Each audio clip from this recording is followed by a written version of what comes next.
Prinsip yang ketiga, persamaan laki-laki dan perempuan dan kesetaraan yang ada dalam Al-Quran adalah bahwa laki-laki dan perempuan diciptakan dari unsur yang sama.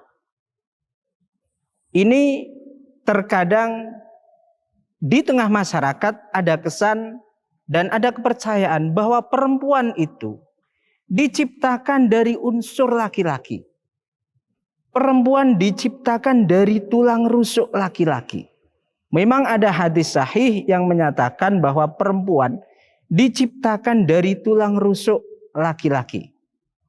Sehingga perempuan itu hanyalah bagian dari laki-laki dan menjadi pelengkap bagi eksistensi laki-laki.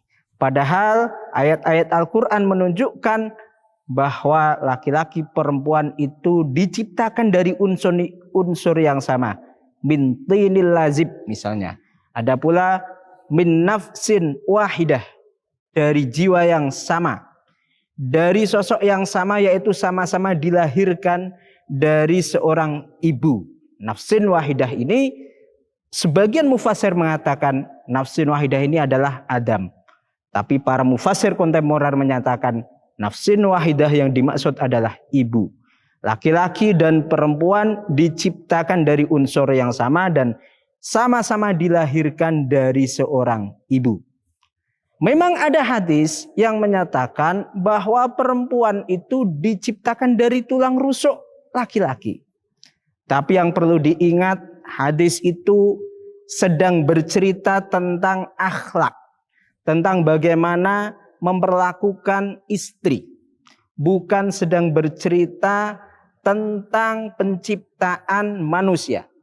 Sehingga yang dimaksud dengan istilah perempuan diciptakan dari tulang rusuk laki-laki, maksudnya adalah bahwa seorang suami harus memperlakukan istri seperti memperlakukan bagian dari tubuhnya sendiri.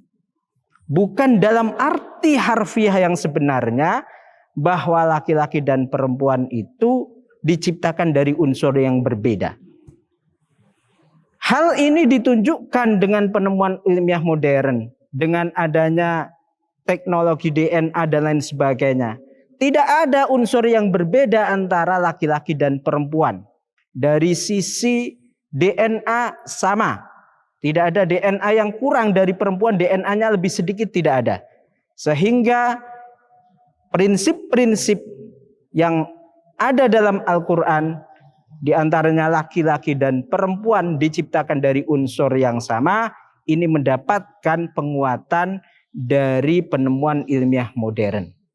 Dan kepercayaan atau ada redaksi hadis yang menyatakan bahwa perempuan diciptakan dari tulang rusuk laki-laki, itu adalah metafora. Metafora itu perumpamaan saja sebagai cara masuk agar laki-laki memperlakukan istrinya, memperlakukan perempuan seperti halnya memperlakukan anggota badannya sendiri. Itu prinsip yang ketiga tentang persamaan laki-laki dan perempuan. Dan prinsip selanjutnya bahwa laki-laki dan perempuan punya persamaan dalam konteks balasan kebaikan. Tidak ada balasan kebaikan di mana laki-laki punya balasan lebih besar daripada perempuan. Kalau dalam konteks pekerjaan duniawi, sebagian pekerja mungkin ada yang membedakan upah antara laki-laki dan perempuan. Tapi Tuhan tidak. Tuhan memperlakukan laki-laki dan perempuan dengan sama. Kalau dosa dia dibalas dengan balasan yang sama. Kalau melakukan perbuatan baik dia akan dibalas dengan pahala yang sama. Prinsipnya bahwa laki-laki dan perempuan secara teologis, secara agama, secara prinsip-prinsip peribadatan punya persamaan di hadapan Allah Subhanahu wa taala. Bahwa secara teknis dalam konteks ibadah, dalam konteks pembagian peran berbeda, iya. Tetapi secara prinsip yang lebih makro, laki-laki dan perempuan sebagai hamba Allah itu punya derajat dan kedudukan yang sama. Memang ada di Al-Quran satu redaksi ayat yang menunjukkan bahwa laki-laki punya kelebihan dibanding perempuan. Walir rijali 'alaihinna darajah. Bahwa laki-laki punya satu kedudukan yang lebih tinggi dari perempuan. Tetapi itu dalam konteks tanggung jawabnya sebagai kepala rumah tangga yang bertanggung jawab atas nafkah istri dan anak-anaknya. Itu saja, selebihnya tidak ada.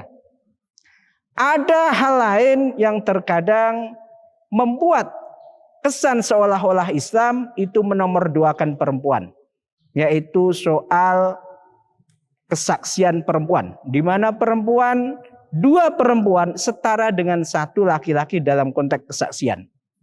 Ada pula misalnya perempuan kalau akan keluar harus ditemani dengan mahram sementara laki-laki tidak. Tetapi ajaran-ajaran seperti itu berkaitan dengan konteks sosial di mana pada zaman dulu perempuan itu perannya relatif belum banyak.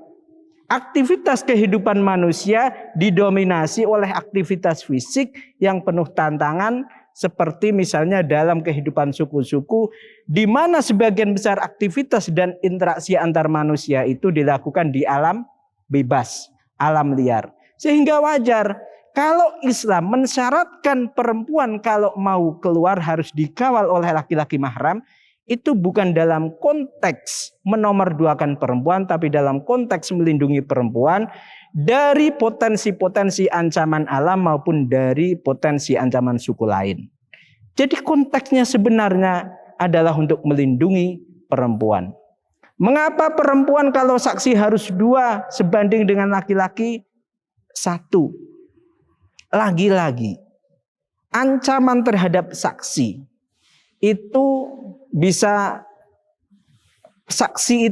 berpotensi diancam sehingga berpotensi menjadi korban. Maka perempuan dalam rangka perlindungan agama terhadap perempuan kalau mau menjadi saksi harus 2. Kalau laki-laki 1 tidak apa-apa. Sehingga 2 perempuan sebanding dengan 1 laki-laki. Itu bukan berarti karena perempuan tidak cerdas atau karena perempuan kurang akal, tetapi semata-mata karena perlindungan terhadap perempuan.